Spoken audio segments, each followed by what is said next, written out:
Good morning, Presbyterian Philadelphia. This is your Associate Presbyter, Reverend Greg Klemovitz. It was a historic, unique, yet all in all faithful virtual gathering of the 224th General Assembly this past weekend, which actually extended from Friday night, a late night, into Saturday evening. But we're grateful for our commissioners and young adult advisory delegate who represented us well, albeit over Zoom versus in Baltimore, Charm City, which, as you all know, is my beloved home and city. And I was really looking forward to sharing some drinks and maybe even going to an Orioles game. For those of you who did not tune in, one of the major highlights that took place this past weekend was the election of the assembly of our co-moderators, Elona, Street-Stewart, and Gregory Bentley. On a deeply historic note, Elona is the first indigenous person to serve in this role. And we're grateful for how she, as an elder, and Gregory, as a minister, will serve as a pair to shape the vision for the next 2 years of our church and to bear witness to the gospel in such a time as this. But now we move to today's conversation with two of our commissioners. And as many of you know, the theme for GA224 is From Lament to Hope. This theme and the related scriptures will frame the work of this assembly. It will also give shape to the reflections with those who are a part of our delegation. That said, let's hear from them a bit now. So I'll start with you, Megan. If you could just share a bit about who you are, where you come from in terms of your church connection, and what your kind of work is looking like with this General Assembly. Absolutely. Thanks, Greg. I'm Megan Acedo. I'm a member of Beacon Church in the Kensington neighborhood of Philadelphia and also the clerk of session there. I love it a lot. It's one of my favorite places in the city, probably in the world. I also serve as the moderator of the Committee on Representation for the Presbytery of Philadelphia, and I had a very rare privilege, actually, at this year's assembly, because there are no working committees. This assembly, there was only one committee, Committee 01 on Business Referrals, which was made up of those who had been invited to be moderators and vice moderators of the assembly committees. And so I had the opportunity to work with about 23 other commissioners to the assembly to develop some of the docket and to get to know each other a little bit in advance of the assembly. And I feel like that has been a real privilege. Thanks, Megan. Todd? My name's Todd Stavrakos. I'm pastor at Gladwyne Presbyterian Church and serve on the Presbytery's Collegium. So the first question I wanted to ask you is, what led you to respond to the call to serve as a commissioner to this assembly? I've been attending the last 3 or 4 general assemblies as an observer, and as well as someone who's been concerned about some of the issues coming forward. And when the opportunity to go to Baltimore, because I was looking forward to hanging out with Greg in Baltimore and eating his Old Spice fries. I mean, Bay Spice fries. I don't know what they do in Baltimore these days. I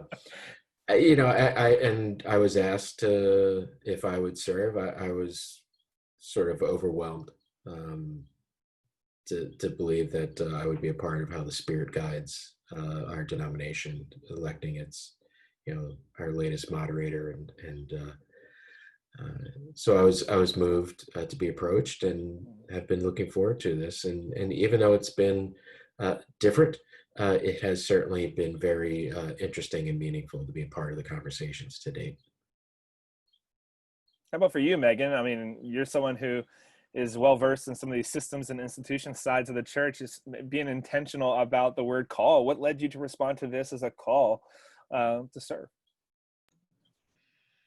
That's a great question. So I first attended my first General Assembly as a youth advisory delegate in 2003. So that was my first taste of what it meant to go to General Assembly, and I fell in love with it immediately and became what a lot of people refer to as a GA junkie. So I've probably been to about 8 of the last 10 assemblies in various capacities. Sometimes I've been able to go as a member of a GA level committee. Other times I've gone as an observer.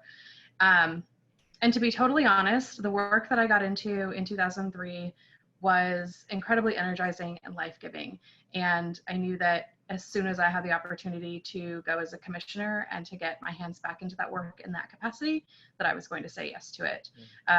So this has been a call that's been a long time coming, 17 years in fact, but I am so grateful to be here, and in particular, very sad to not be with our delegation in Baltimore, but grateful for the times that we're getting to connect over Zoom, and then on Friday together in person. And that's a quick opportunity for me to just chime in here and say, for those of you who are wondering who our commissioners are, you'll be hearing from all of them in some way, shape, or form this week. But go back to our Facebook page and you can see a quick prayer and ascending that we did this past Friday to hear a little bit from them, but also check us out on our website for our GA Commissioners blog that has links to all their bios, because we do indeed have a gifted group of commissioners and a young adult advisory delegate too. As mentioned, the theme of General Assembly this year is from lament to hope. And so the question I'm going to ask you, Megan, why don't you just keep going, is actually, what is one lament and one hope that you are contemplating in these days? And how do either or both of these pertain to your experience as a GA commissioner? I think for me, lament and hope are deeply interconnected with one another, that you can't really have one without the other, and you can't experience the depth of one without experiencing the depth of the other. And so I think in our country right now, we're in a bit of a crisis moment about racial injustice and racism and white supremacy. And for me, that is a deep lament and a deep grief that we ever had to have those conversations. My hope is that there's actually space and desire and a willingness to engage in those difficult conversations with our friends and our family members, but also within our churches, within our congregations, and at every level of the Presbyterian Church, because this is not a fix it in one part of the system and it will somehow trickle out to all of the other parts. We all have a deep responsibility to do the work of becoming anti-racist in every area where we are, in every context that we live in and work in and engage in. And so connected to that, I also have a lament about the fact that we can't be together in person in General Assembly this year. For me, that is one of my favorite parts of General Assembly. I think of it a little bit as a family reunion where I get to see colleagues in ministry and friends that I haven't seen for a couple of years. And we get to catch up and spend time together. And that is important, but it's also really difficult to do the work of having these hard conversations over an electronic platform. And so I have a deep sadness about the fact that we can't be together. I also have a little bit of a hope that the way we've been pushed into or launched into this digital age, even more so, is that it might give us opportunities to be more resourceful about how we use the resources that are available to us. I've viewed this whole pandemic situation, and I refer to not just COVID, but also the pandemic of racism that we're hopefully beginning to shed real light on the systemic structures that are in place that lead to clear biases and racism, from criminal justice to healthcare. But I've been viewing this whole time of pandemic as the equivalent of John of the Cross's Dark Night of the Soul. We are in a time where, because we are isolated, we are at home, our stimuli is less in some ways, that we are forced to kind of look at some of these things. You know, and the pandemic has, you know, the COVID pandemic has, to me, has given us an opportunity to, okay, let's listen to the voices of our African-American brothers and sisters. Let's listen to the voices of others who are oppressed, and not really be able to turn away because there's nothing else to distract us. And so there's an opportunity here. There's an invitation that God has made, that as much as I'm lamenting the difficulty of this time, this is a good time. This is a hopeful time. And I don't think it's any coincidence that more and more white Americans are becoming aware of what it is when an African American says there's systemic issues with policing or there's systemic issues with healthcare, because we're seeing it play out in front of our eyes. And some of that also goes to the church. I think, you know, I can just talk about, you know, the Gladwyne context. How important is our building? how much time do we put into our building? We've been doing church for 3 or 4 months now without a building, and we're doing interesting things.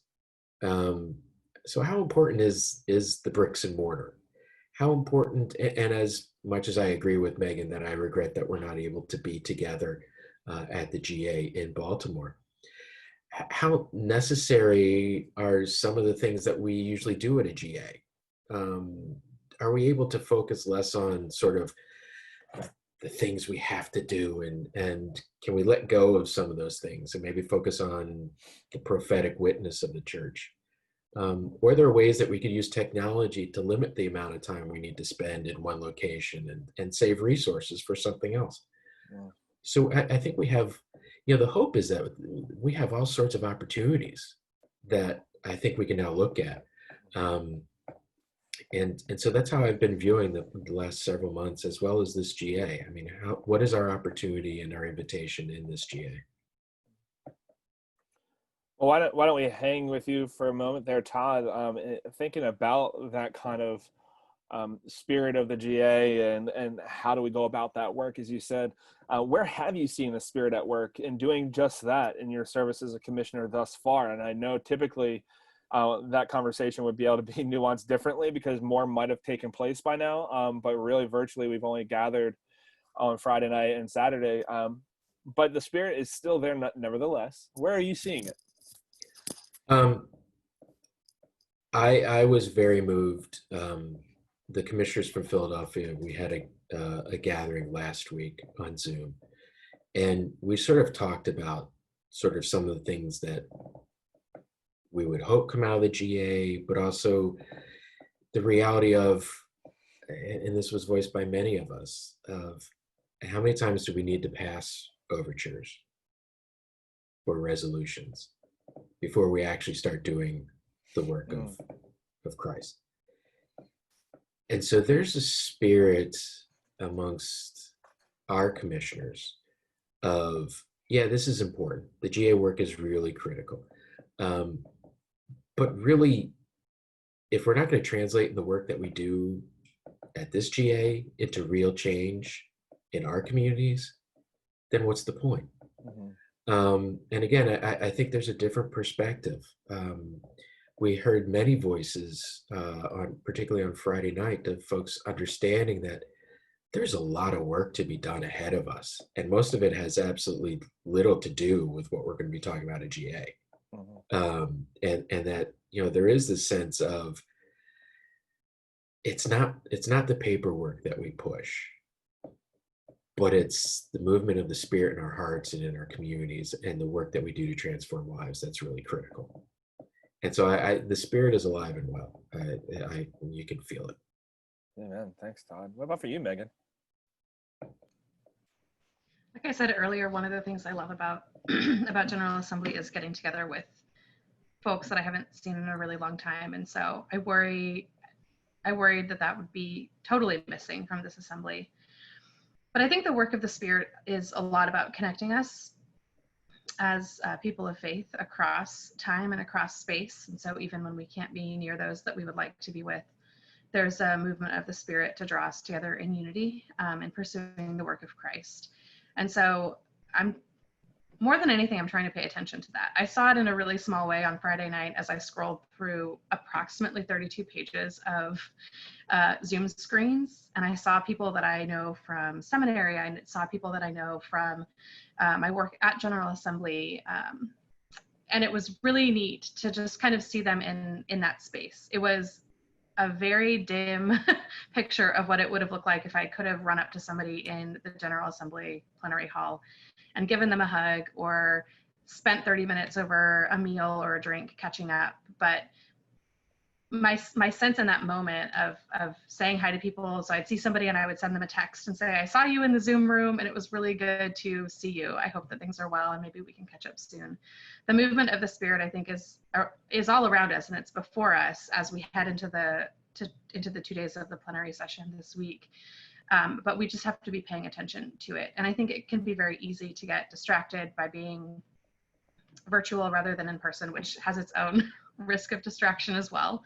But But I think more than anything, I'm just trying to pay attention to the movement of the Spirit, both in what was happening on Friday and Saturday, and then also as we head into the rest of this week. Yeah, and thanks for sharing that. So, which leads to a final question. What is your prayer for the church going forward post GA224? Like obviously we have some business to still do this coming weekend, but as you're even anticipating beyond this assembly, what is your hope and prayer for the church going forward as disciples of Jesus gathered and scattered about? Megan, why don't you keep going? Sure, absolutely. So as you mentioned, Greg, we had a really profound moment on Saturday night when we elected our first Native American and African American co-moderator team. And I think that's incredible. And I have met Elona Street-Stewart before. I worked with her when I was part of the General Assembly Committee on Representation. She is phenomenal. The fact that she and Gregory were elected so resoundingly with like a more than 2/3 vote I think is a really strong confirmation of their call to stand as moderators of this assembly. But my fear, and so therefore my prayer, is that we have elected them as tokens of what we say we want to do, which is to do justice. My prayer is that we would actually do those things, that we have made a statement, a verbal statement about who we say we want to be as a denomination and as an institution. And my prayer then is that we would actually walk in that way, that we would really allow them to lead us into what it looks like to dismantle structural racism, to feed the poor, to feed the hungry, and to care for the poor and the sick. What does it mean to really be the church and to follow the calling of Christ, to be good news in the world? Those aren't just fancy words. They're actually a call to action, as Todd said earlier. So my prayer is that we would really allow Elona and Gregory to lead us, and that we would, particularly for a predominantly white denomination, that we would do the very difficult work of confronting our own complicity in racism and digging down and trying to break that apart so that we can rebuild into something better. Thank you, Megan. And what's beautiful is the way that both of them nuanced their vision for doing that sort of work theologically, biblically, and even tying it into our commitment as a Matthew 25 denomination and a Matthew 25 church and presbytery that does those very things about church vitality and dismantling structural racism and working to eliminate pervasive poverty. So thanks for sharing that, and we're looking forward to that just the same.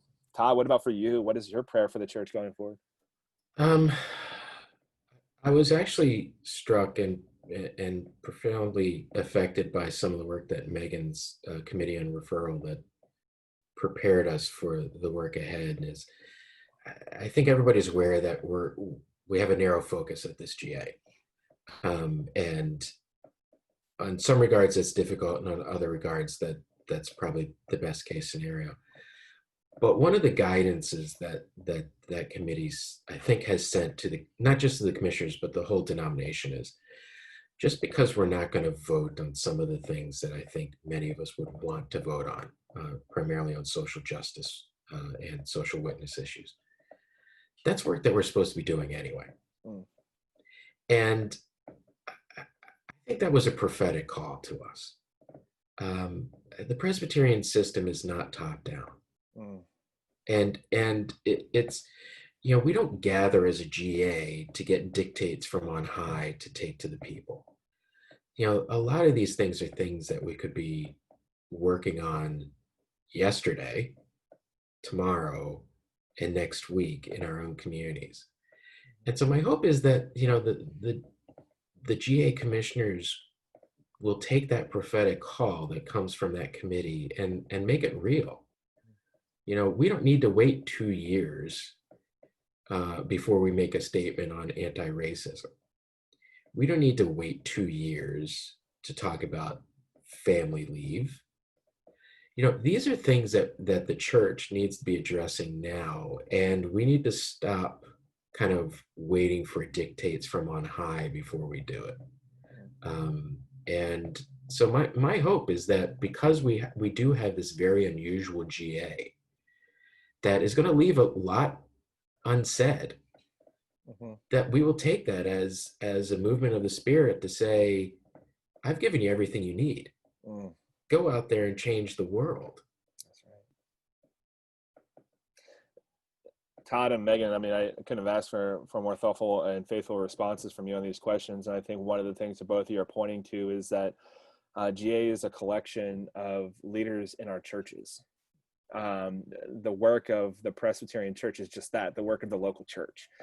And as we think about the 119 congregations gathered and scattered throughout greater Philadelphia and our presbytery, of which you represent 2 of them, we're thankful that you are representing us there, but also reminding of us of our call to embody both lament and hope in our communities, in our time and place, to do the work, the hard work, the tiring work, but also the work that can draw us closer and closer to the day when all things are new and right again. And we're seeing that alive and well in a lot of our local congregations, even right now in the midst of what Ruth has called a tale of 2 pandemics, of both COVID-19 and in the continued concern about racism that plagues our nation, but also our local neighborhoods. And thank you for pointing us back to that direction, to continue to call us back into action beyond these statements that we draft.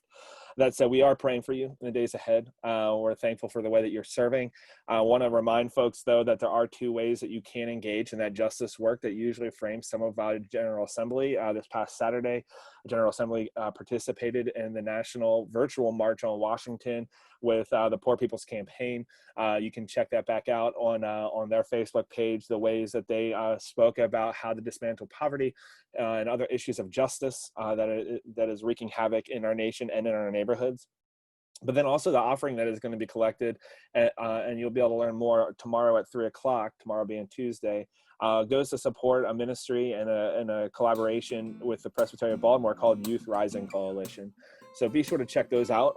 It's ways that young people in the city of Baltimore are being empowered in entrepreneurial work. So be sure to check those out as we kind of hit the ground running to support these initiatives and these ministries and these partnerships that are so deeply ingrained in what it means to be the Presbyterian Church USA. So again, thank you, Todd and Megan, and blessings in the days ahead. Thanks, Greg. Thank you, Greg.